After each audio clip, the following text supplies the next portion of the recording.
Assalamualaikum warahmatullahi wabarakatuh. Baiklah, saya Zaihan Abdurrahman, NIM 1930 106054 akan mencoba menjelaskan materi tentang kepercayaan dan agama di Minangkabau.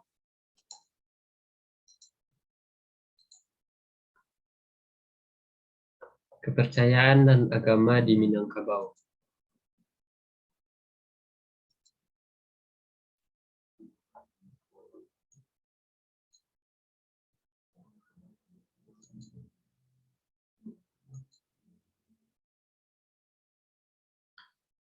Yang A yaitu kepercayaan sebelum masuk Islam. Yang pertama yaitu masa praagama.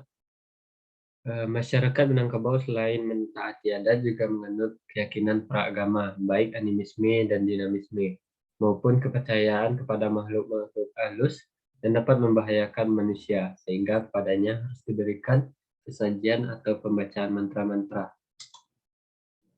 Yang kedua yaitu masa Hindu-Buddha. Masa Hindu Brahma abad ke-5 Masehi, agama Buddha Hinayana abad ke-7, dan agama Buddha Mahayana abad ke-7 sampai abad ke-10. Baik yang dibawa oleh para pedagang India maupun yang datang dari kerajaan Majapahit. Akan tetapi agama Hindu dan Buddha di Minangkabau tidak sekuat adat dan tidak pula sekuat pengaruh Hindu-Buddha di Jawa ketika Islam datang. Pengaruhnya tidaklah mendalam dan tidak meninggalkan bekas-bekas yang lama. Kedua agama tersebut belum sempat memasyarakat, belum banyak didirikan tempat-tempat pengajaran dan penyiaran agama tersebut di daerah ini. Sejarah hanya mencatat bahwa sebuah stupa dari biara yang berdiri di Muara Takus abad ke-8 dalam daerah Kerajaan Minangkabau Timur. Muara Takus atau Telaga Udang terletak di Hulu Kampar.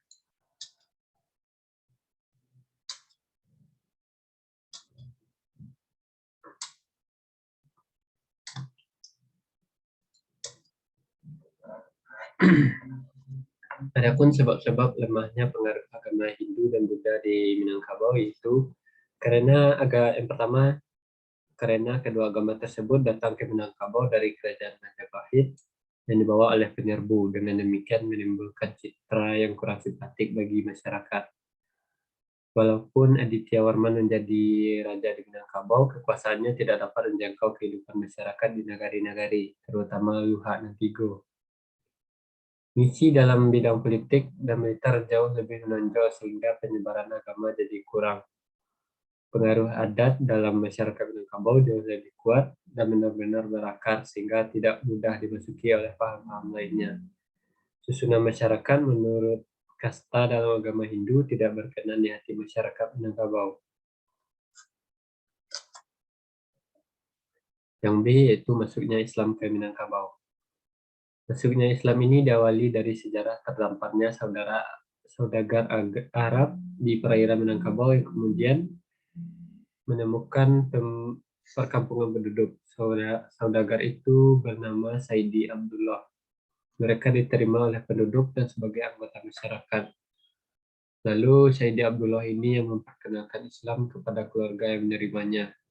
Kemudian kawin dengan putri kepala dusun yang konon kepala dusun tersebut berasal dari keturunan Raja Pagaruyung. Dusun yang dihuni dan sekaligus jadi tempat penyebaran Islam adalah Kampung Durian yang terletak di pinggir kota Padang sebelah timur. Namun setelah Saidi meninggal, maka terjadi kekosongan penyebaran Islam. Bahkan masyarakat kembali kepada agama lamanya. Hubungan dagang yang diikuti oleh perkembangan politik dimantapkan dengan pengaruh kebudayaan. Ada 4 fase yang merupakan pola sejarah Minangkabau bagian timur antara awal abad ke-6 tahun 500 hingga pertengahan abad ke-14. Fase-fase itu ialah zaman perkembangan dan pengaruh. Yang pertama, agama Buddha Hinayana 500 sampai 600 Masehi. Agama Islam 670 sampai 730, agama Buddha 680 sampai 1000, agama Islam 1100 sampai 1350. Akibat perebutan monopoli perniagaan lada antara Khalifah Umayyah dengan keluarga Cina Tang, yang juga jadi pelopor agama Buddha dan Kerajaan Sriwijaya Palembang, maka dakwah Islam di Minangkabau Timur lumpuh beberapa abad. Selama kekuasaan Kerajaan Buddha Mahayana masih kuat di laut, selama itu pula Islam tidak berdaya memulai dakwahnya kembali. Baru setelah Rajendra Chola dari Indriyamuka berhasil melumpuhkan kekuasaan maritim Sriwijaya pada awal abad ke-11, daerah Kuntu di Lembah Kampar bangkit kembali sebagai kekuatan Islam. Sejak tahun 1285, paham Syiah mulai digantikan oleh mazhab Syafi'i yang dibawa dari Samudra Pasai. Raja daerah itu ialah Merah Selu bergelar Malikus Saleh yang mangkat pada tahun 1295. Penduduk Kuntu memandang raja-raja berkasa alam sebagai penguasa asing, sehingga paham penguasa itu tidak sampai kepada rakyat ramai.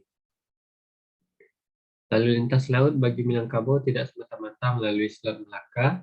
Sebelah barat Sumatera sungguh pun suatu lazimnya selat terhindar dari badai. Tetapi dalam musim panas, pelaut dapat melakukan pelayaran ke sebelah barat Pulau Sumatera.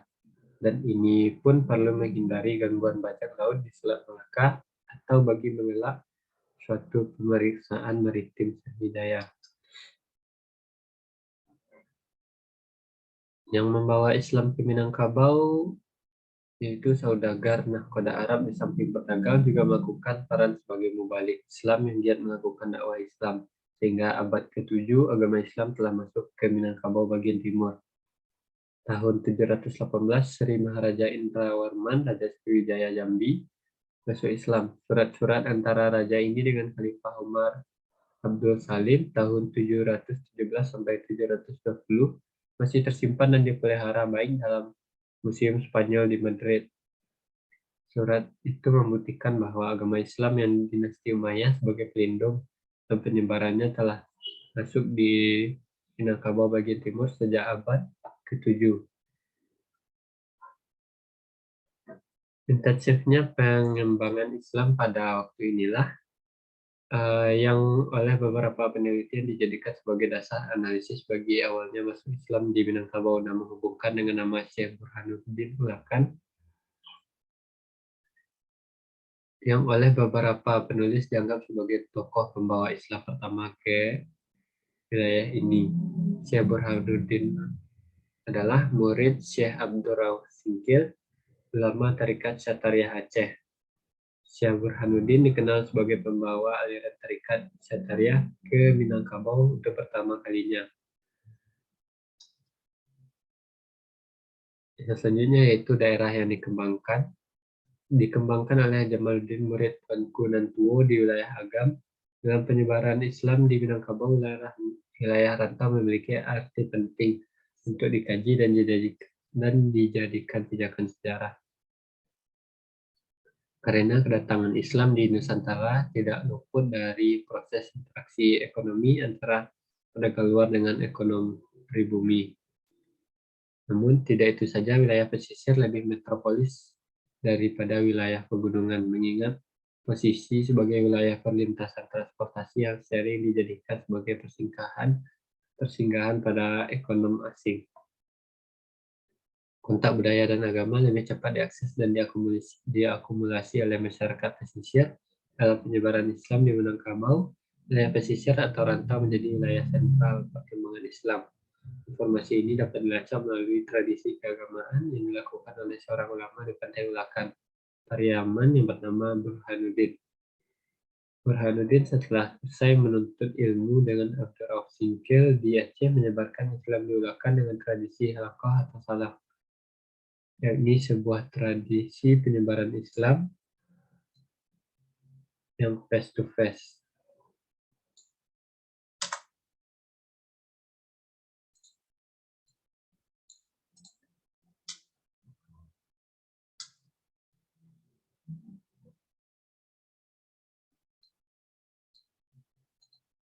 Dan selanjutnya yaitu mitos kepercayaan di Minangkabau. Adapun mitos dan percayaan di Minangkabau seperti orang Budian, Rambutnya berbentuk seperti manusia yang tinggal di tempat-tempat sepi, di rumah-rumah kosong yang telah ditinggalkan penghuninya dalam waktu yang lama. Yang selanjutnya itu ada Palasi, itu orang Minangkabau dulu mengenalnya ada dua macam bangsa Palasi, yaitu Palasi Bangkai dan Palasi Kudung. Palasi Bangkai itu manusia biasa seperti kita, hanya saja mereka bertingkah laku aneh dan mengerikan, yaitu gemar memakan daging dan tulang orang mati yang sudah dikubur. Dan selanjutnya yaitu Palasi Kudung yang dinamakan penangga atau menanggal, merupakan kepintaran menanggalkan kepalanya sendiri di batang tubuhnya. Kepala yang dilepas itulah yang melindungi kian kemari mencari mangsa, sedangkan tubuh dan kedua tangannya ditinggalkan di rumah. Ada masyarakat yang mengatakan Palasi Kudung itu dapat melepaskan kepalanya berikut sebelah tangannya. Dengan tangan yang melepas itulah ia mengacu cepat menyeret kepala yang tunggal itu menuju sasaran. Bila telah terpenuhi keinginannya, maka pulanglah ia ke rumah dan bertaut kembali dengan batang tubuh yang ditinggalkan tadi. Apabila di kampung itu ada orang meninggal, eh, apakah ia seorang bayi ataupun dewasa, maka datanglah para si kudung ke rumah orang tersebut. Dengan cepat ia melesat ke kolong rumah orang mati tersebut. Air bekas memandikan mayat yang dibuang ke kolam rumah, dijilatnya dengan rakus. Sementara itu matanya melirik ke kiri dan ke kanan, takut ada orang lain. Dan selanjutnya yaitu mitos Simpa atau hantu kain. Eh, Legenda hantu ini lahir karena orang-orang mengalami gangguan tidur seperti biasanya, yaitu perasaan tercekik, tertindih, hingga sesak nafas. Baiklah, mungkin itu saja penyampaian materi tentang kepercayaan dan agama di Minangkabau. Assalamualaikum warahmatullahi wabarakatuh.